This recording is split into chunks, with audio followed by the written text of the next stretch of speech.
Survival myths that would actually get you killed.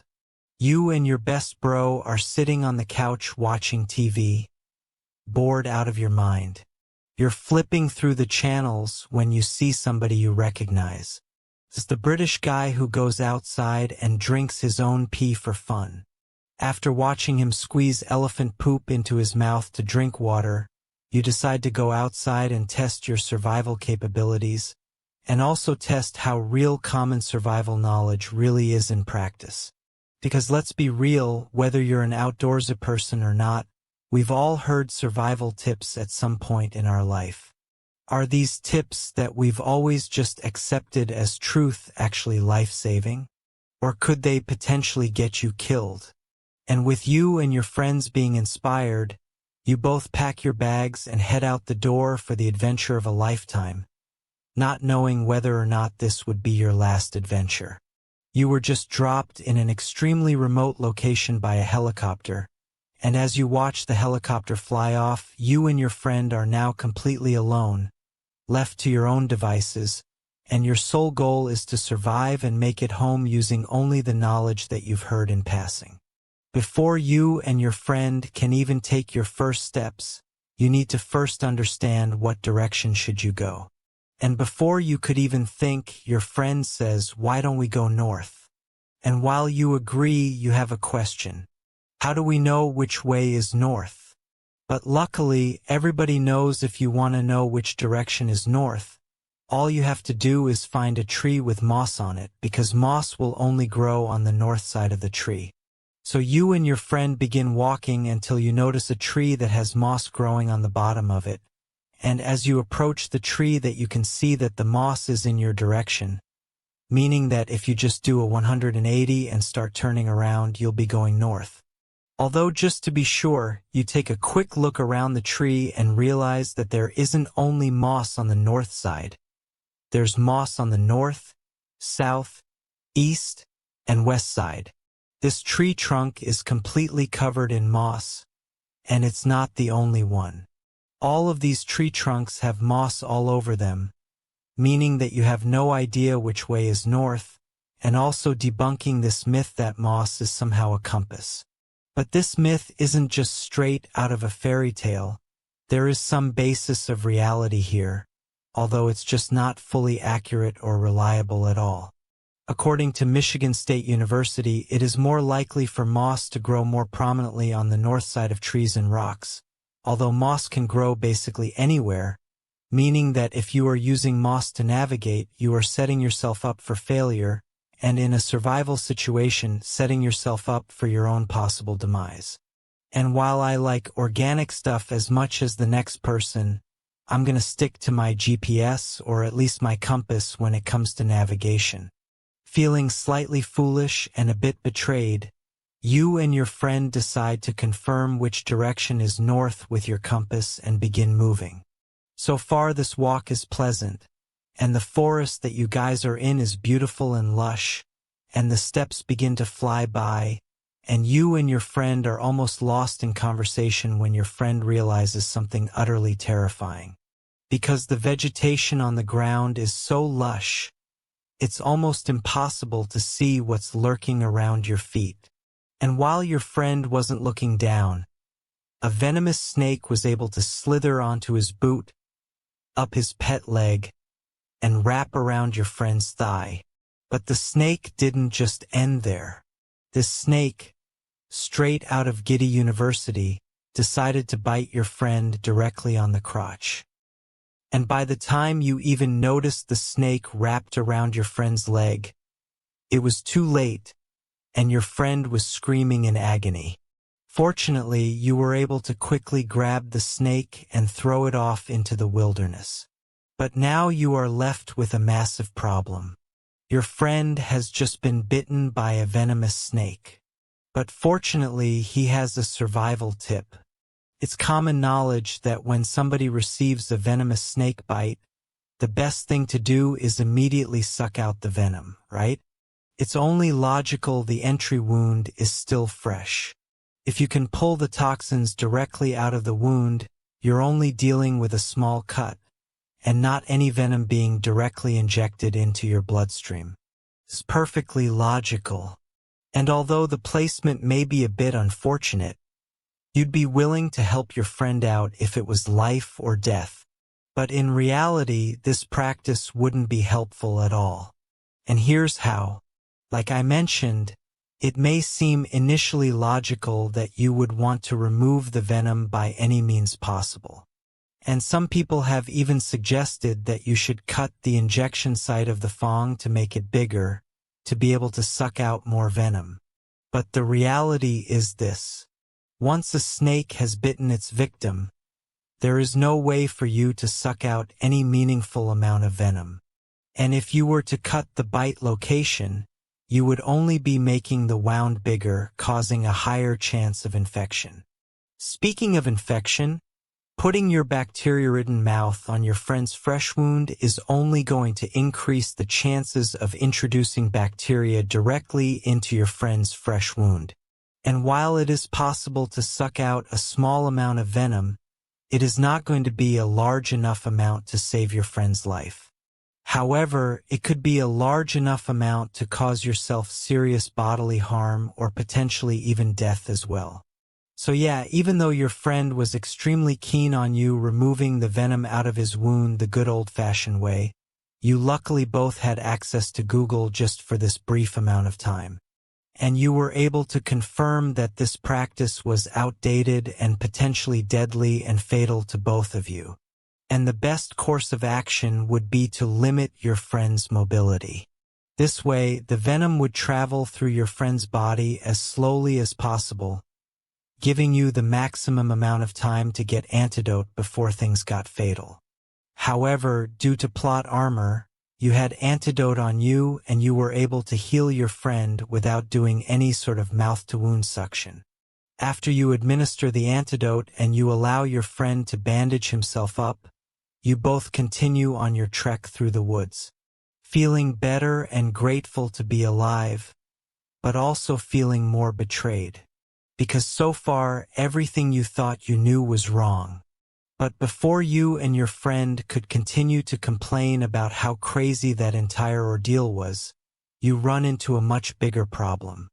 A 750-pound problem that's looking you right in the face. This problem is an adult, aggressive black bear.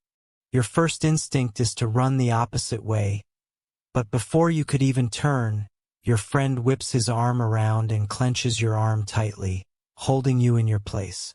You look your friend in the eye and he tells you, "Are you crazy, man? We can't run away. We have to act like we're already dead." And with your friend's iron grip being on your arm, you have no other option but to lay down beside him. And now the both of you are laying on the ground with a 750-pound black bear slowly approaching your position. You and your friend at this point may be feeling like you just saved your lives. You outsmarted the black bear, and in a few minutes you'll be back well on your way. But in reality, you just made the black bear's life a lot easier and served him up 2 meals on a silver platter. I think most of us at some point have heard, if you see a bear, just play dead. But I think at this point, hopefully most people know that there is definitely some nuance to that. Specifically, that advice does not apply to all bears. Black bears, for example, do not take well to people playing dead. And this is exactly why the bear is currently shaking your friend in his mouth like a dog that just got a new chew toy. Black bears are notoriously aggressive, and if you encounter one, your best course of action is 1. Slowly retreat if it doesn't notice you. But if it is fixated on you, your best next steps are to get as big and aggressive as possible. Obviously, you can't fight this bear, but you want to make this bear believe that it's not even worth fighting you. You want to extend your arms and legs outward, look big as possible, yell, sound aggressive, do anything to intimidate this bear. And if you're convincing enough, you may even scare the bear in this process. Grizzly bears, on the other hand, are a bit different. Experts say that grizzly bears respond better if you actually do lay down on the ground. although it's best if you protect your neck just in case it remains still until the bear checks you out and hopefully leaves you alone. And if you happen to end up in a situation where you're face to face with a polar bear, your best bet is to pray. Because polar bears are like black bears, but worse. They are the most aggressive and the most likely to tear your head off. So yeah, although the advice of playing dead around a bear isn't fully inaccurate, it once again definitely requires some additional context. The current popular saying is, if it's brown, lay down. If it's black, fight back. And if it's white, good night. Not because you're supposed to play dead, but because you're going to be dead. As you continue to lay motionless on the ground, you peek open one of your eyes to see what's going on. You notice that the black bear has dropped your friend and was distracted by something else and luckily left you both alone. Your friend, while a little bit worse for wear, is still alive, and you help get him back on his feet and you once again continue your journey. Feeling a bit bad for your friend because at this point it looks like he survived 3 rounds with Mike Tyson, 4 days with Diddy, and 5 nights at Freddy's, you decide you would let him take a quick breather and go around gathering some food. Your friend sits down in a rock under a tree and you decide to go and see what you can find. And once you begin wandering around looking, you realize one crucial thing. You have no idea what's edible or not. And you don't even know what's around you. But that doesn't stop you from looking. And quickly you find yourself approaching some interesting red mushrooms. Now, you know mushrooms can definitely be questionable, but the fact that you see a little snail munching away at these gives you hope. And as you pick these mushrooms, you notice that there's actually small bite marks from chipmunks. This gives you all the confidence you need to pick a few mushrooms and put them in your pocket and to continue scavenging. You continue looking around when you notice a small bush with inconspicuous red berries. You've never seen these berries before, but it doesn't mean that you can't eat them. And while you're cautious of these mysterious red berries, you notice a small bird fly down into this bush and carefully eat these berries before flying away. And once again you rationalize with yourself, well, if this animal can eat this, obviously I can. If something was poisonous to them, they wouldn't eat it. So you go ahead and collect some of these berries as well. And you notice that you've been scavenging for hours. You decide to return to your friend and show him your loot. Your friend doesn't seem too enthused by the small handful of random mushrooms and red berries, but something is better than nothing. And you and your friend begin to munch on the world's weirdest trail mix. Feeling energized from the food and also feeling energized mentally that you finally had some knowledge that was true, you and your friend both have a bit more of a pep in your step. Because you knew that you had at least some right information, right? That is until you realize your friend is looking in 2 directions and he is foaming at the mouth. In shock, you try to say something to him when all you can get out is a jumbled mess of slurred words and you and your friend both pass out face down on the forest floor. The survival technique of eating what animals ate failed you both. And the reality is, animals are just better than you. And just because the animal can eat, it doesn't mean you can eat it at all. Just think about it. Every animal has developed its own unique way of digestion, and the things that our bodies are able to safely process and consume typically come from thousands and thousands of years of consumption. And on top of this, some animals are just built different. Like cows, for example. They have 4 stomachs and every animal processes the same foods differently. The bird that ate those red berries, for example, was able to pass the toxic seeds from those berries directly to its digestive system without any issues. And those seeds that are now a part of its excrement are now replanted and continuing the life cycle of those berries. But in your case, those seeds have been cracked open by your teeth and are now infecting your entire body with deadly toxins.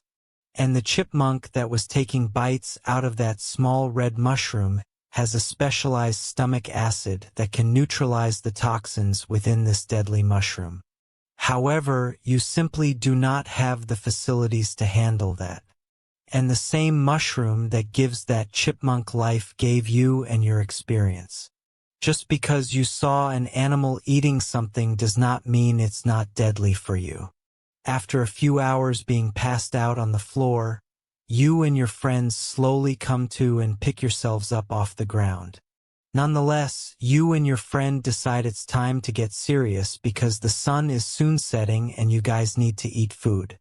And while this is an unfortunate sight for you and your friend, this could be life or death. And in this instance, having an endless supply of high-quality food in front of you is something you and your friend couldn't have even imagined. You both approach the caribou to ensure that it's no longer with you. And once you have that confirmation, you begin to prepare the animal. Fortunately for once, you were able to put useful knowledge to good use. And shortly after preparing the animal, you and your friend are sitting at a campfire, under a tree, under the stars, eating your first meal in what feels like forever. But as good as having a hearty meal feels, and as confident as you feel knowing you have a nearly endless supply of food, the reality is that you're not set for food at all. And while you might not realize it now, in the near future, eating this food alone could easily kill you. And the reason is simple but interesting. And it all comes down to biology. Your body simply can't digest protein without fat. And if your diet only consists of protein with no other micronutrient, your body could literally starve or develop protein poisoning. The term for this situation is called rabbit starvation, or the French-Canadian term caribou sickness. But they both refer to the protein poisoning I just mentioned. But the reality is if you are only eating direct big game lean protein, you're setting yourself up for failure. And it's because of this very real caribou sickness that beavers were extremely valuable to North American indigenous people. Because beavers had such high amounts of fat, which is why beaver hunting and trapping was so important. Not just for pelts but also for fat, so that this fat could be consumed, allowing your body to properly digest the protein from the big game you also caught. Black bears are also a great source of animal fats, although it's much easier to trap a beaver than a black bear for reasons we discussed earlier. But yeah, if you tried to live solely off of a big game carcass, you would soon find yourself suffering from a strange form of starvation. Simply because your body needs protein, but it also needs other macronutrients to properly absorb and process this protein. Luckily for you and your friend, you're both blissfully ignorant to this fact. And you wouldn't be eating off this carcass for long enough to experience these symptoms. And after both of you have successfully filled your bellies, you decide that it's time to get some rest. You suggest to your friend that maybe you guys should build a quick shelter. Just something to keep you guys safe. But your friend tells you that that's a waste of time and energy, and that you guys need to conserve your calories as much as possible right now. And you both simply lay down on the ground and close your eyes to sleep. But that sleep isn't peaceful at all. And only a few hours into your sleep, you wake up freezing cold, colder than the air temperature outside, and you're kind of at a loss. And the reason is rather simple. Laying directly on cold ground is a great way to rapidly reduce your body heat. Literally, because the ground is stealing heat from your body and lowering your core body temperature, causing you to burn more calories to try to heat yourself back up, while also absorbing all of the extra heat that your body is generating. So in a cold environment like the one that you're in at night, you could not only lose body heat but also experience hypothermia just by laying on the bare ground. which is why you'll see outdoorsy people swear by a ground mat. Consider it insulation to keep your body heat within you and not being stolen by the ground beneath you. And now that you understand that collecting debris to lay on is a worthy investment of calories, you quickly put together a bundle of grass and leaves to make something soft, but also to make something to insulate your body heat. And you make a makeshift mattress that's large enough for both you and your friend. And you roll your friend onto it. You lay beside him, conserving body heat. And you close your eyes and experience your first bit of rest. The following morning, you decide it's time to start your day and continue your adventure. You begin to inform your friend about last night's discovery and how sleeping on the ground is not okay. But before you can even finish making your point, your friend stops you and points ahead, because what stands in your way is something you haven't noticed until now. A massive snow-capped mountain, and there's no way around it. You and your friend now need to begin hiking. Luckily, you and your friend are energized from a good night's sleep and at least some sort of food that doesn't almost kill you. And as you and your friend begin to climb to this mountain, the temperatures begin to get lower and lower. And it's at this point when you're able to make the point to your friend that body temperature is something you guys need to keep in mind in these survival situations.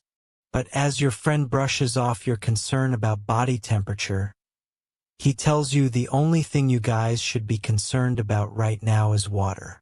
You begin to get nervous because now that you're halfway up this mountain and surrounded by snow, there's no water around you. But your friend laughs at you and reminds you that this snow is water. He grabs a handful of snow off the ground, which appears to be untouched, and begins to chow down on his solid water. And while to most this seems completely safe and logical, this is definitely not the most ideal way to consume water. The first risk that this poses is that this snow or ice could actually cause micro tears or cuts in your mouth, which could definitely cause problems down the line. But more importantly than that, consuming ice directly is a surefire way to lower your core body temperature, causing your body to work overtime to heat itself back up. Your friend may think that body temperature isn't an important ordeal, but you know that it's nothing to laugh at. And at this very moment, hypothermia is a much bigger risk to you than being dehydrated. But unfortunately, your friend is in a bit of a pickle. Because yeah, he was able to hydrate himself through all of the snow he just ate, but he's now shivering uncontrollably, and he's hungrier than he was yesterday, because his core body temperature has been lowered, and his body is consuming as much calories as it can to heat itself back up. Now, you're thirsty as well, but you're not willing to go through that entire experience. And what you do is a lot more wise. You remember watching the Outdoor Boys YouTube channel, and luckily you had the same supplies that he did. You scoop up snow into some sort of metal tin, you put it over top of a propane heater, and you allow the snow to melt. And then you consume the pre-melted, ideally room temperature, water, allowing your body to not have to reheat it once it's consumed. Your body can simply use it as is. And the benefit of using this method as well too, assuming you have access to some sort of heat source, is you can actually kill any bad bacteria. But assuming that's not a risk here, you're able to at least avoid the whole hypothermia your friend is now fighting. After this whole water debacle, you realize that your friend's only chance of regaining any sort of heat is by continuing to move. So you keep on your path, going over the snow-capped mountains. And fortunately, your friend is no longer shivering. But you and your friend are now facing a much different issue. You and your friend are now both sweating, which is good. Body heat at this point is not a concern at all. This shouldn't be an issue. And sure, you might smell a little bit later, but what is an issue is the base layer of what you and your friend are wearing. Before you even left, you and your friends were debating on whether or not you should wear your clothes in a certain order. And your friend, obviously being a bit more reckless, said it didn't matter at all. So he started by putting on a cotton undershirt, a cotton hoodie, and then put a jacket over top that was waterproof to help keep water out. You, on the other hand, wanting to be different, decided to wear a base layer that was more moisture-wicking, but still followed that up with another hoodie and a waterproof jacket. Now here's the difference. While you and your friend are still sweating now, as soon as you guys stop and your body heat begins to go down, the sweat trapped in your clothes is going to be deadly. And if your base layer is made of cotton, that sweat isn't going anywhere anytime soon. And after hours of hiking, you and your friend decide to take a break. And you guys experience the effects of this firsthand. After only sitting for around 15 minutes, your friend is not only cold once again, but he is shivering worse than he was before. And like I mentioned, that's because now his cotton shirt is drenched with sweat. And when cotton gets wet, it loses its ability to insulate you, meaning that your friend has effectively put a cold conductor directly on his body, and also effectively removed a layer, making him at risk once again for hypothermia. Luckily for you, you unintentionally decided to dress and act appropriately. You didn't wear a cotton base layer, meaning that by the time you already sat down and relaxed, your shirt was slightly wet in your armpits, but the rest of your shirt was able to dry relatively quickly. And also, as you were hiking up the mountain, you decided to remove layers, allowing yourself to not get too hot or sweaty. And that is the reason why you're not experiencing hypothermia right now. Because as you can tell, getting sweaty in a cold survival situation could be life or death. And a good rule of thumb is, if it's cold enough to wear multiple layers, it's too cold to wear a cotton base layer or cotton at all. And while it may seem counterintuitive to remove layers when you're in a cold environment, if you are exerting energy and on the verge of sweating, it is best to remove these layers to prevent sweating as much as you can. As thick as your friend's plot armor is, he is struggling at this point, and still somehow alive. He is dealing once again with hypothermia, and you guys have no access to fire or anything to warm him up. Your friend randomly asks you if you have any alcohol on you, and coincidentally, you did. You had a small bottle of some pretty strong alcohol in your backpack, and you wondered why he wanted it. But before you could even ask him what he wanted it for, he grabbed the bottle out of your hands and chugged it. After wiping his mouth, he tells you that, obviously, drinking alcohol warms you up. It makes you feel warmer and increases your body temperature. And while I believe this is a myth we've all heard, it's been debunked numerous times. And it also is completely counterproductive. The origin of this myth is actually interesting and comes from a Saint Bernard dog that was carrying a brandy flask around its neck. And this dog was saving people that was buried in the French Alps. And unfortunately, this brandy may help you feel better, but definitely won't make you better. If you've experienced the alcoholic beverage, then you've probably noticed the sensation at some point of warmth. And this isn't because the alcohol is raising your body temperature. It's actually because the alcohol is making your blood vessels dilate, stimulating the nerve endings in your skin. But it doesn't actually increase your body temperature. And if you are in a cold environment that is specifically life or death, this dilation of the blood vessels will cause your body temperature to fall, and likely cause you to die much faster than you would have if you just stayed sober. So although alcohol may give you the simulation of warming up and potentially take your mind off of the pain you're in, it's definitely not doing you any favors in the survival department. Realizing the severity of the situation, you come to the conclusion that you need to get out of this mountain quick. And while your friend is incapacitated and breaths away from death, you realize your best bet was to turn your friend into a toboggan and ride him down the mountain like Mrs. Kwan and the Cat in the Hat movie. And in only a few minutes, you went from the top of a snow-capped mountain to a place you weren't in yet. You weren't in the forest anymore, you were on a beach. And luckily, it was warm enough to help you and your friend feel better. And you notice that you are on an ocean. And this ocean could be your ticket to freedom. With both you and your friend being on your last brain cells, you both intuitively build a raft with absolutely no plan of going anywhere and no knowledge on any sort of nautical construction.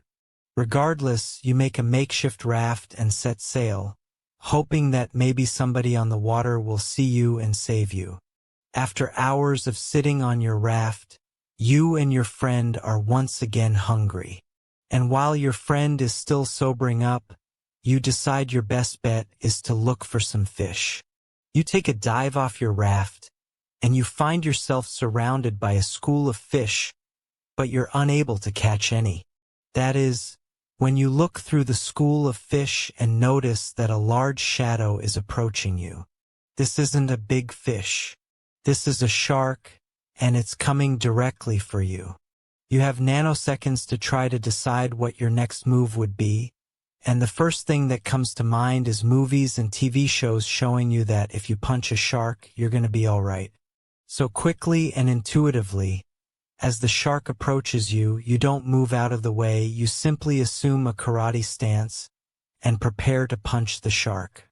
Now here's the deal. If you were actually going to go through with this, there's two likely outcomes. The first is that you are able to successfully punch the shark and scare it away, similar to the black bear, making it seem like you're not worthy prey. But the more likely outcome is that you extend your arm and have your arm ripped off by a shark, and then have the rest of your body consumed shortly after. Underwater, you have almost no strength whatsoever. Just try throwing a full-force punch next time you're in a pool underwater. It's going to do almost nothing. And besides this, sharks are ruthless killing machines. Even if you could throw your strongest punch at a shark, it's not going to be fazed. Combine that with your lack of agility in the water, and the shark's endless agility in the water, your strike effectiveness, and even misdirecting the shark is extremely low. If a shark was in your area, you could easily push it out of your way or misdirect it by pushing its head, if you had the leverage to do so. But even that is potentially risky. But in the situation when a shark is coming at you with the intent of damage, your best bet is to attack sensitive areas. Specifically, by plunging your thumb into the shark's eye or gills. Really, the only two areas where you can cause significant damage, and at least make the shark retreat temporarily. And so, in a last-minute split decision, you decide not to punch the shark, but to actually poke it in the eye, causing the shark to cry and turn around, leaving you alone, and giving you the chance to climb back on the raft with your friend. At this point, you and your friend have been through hell and back. Your friend more so than you, but you are both now laying on your back, looking up at the sky, exhausted. And at this point, accepting your fate and understanding that maybe this trip was a mistake. And as you slowly close your eyes and take what appear to be your last few breaths, you notice a white light appear in your vision. A light that is so bright and so inviting. And you hear a noise, an almost angelic noise. And before you get the chance to meet your maker, you are hit in the testicles by a rope ladder that was dropped on your raft. And you realize that this light was a spotlight from the same helicopter that dropped you off. And while the pain you are experiencing is unbearable, you realize that you and your friend are finally saved. You both climb the ladder and board the helicopter, and feel like you have been given a second chance at life. As you both are flying home with the crew, the pilot asks you how your trip was, and if you guys were able to enjoy the park that they left you in only a few miles out of town. And you and your friend look at each other and decide that it's better if you kept your stories to yourself and just told them you guys had fun, but that you wouldn't be returning anytime soon. Ladies and gentlemen, there you have it. If you enjoyed this video, check out the video on screen. It's a video I made about the worst times to ever be alive in human history. That video is insane. Thank you guys so much for watching. And as always, if you like my channel, like and subscribe.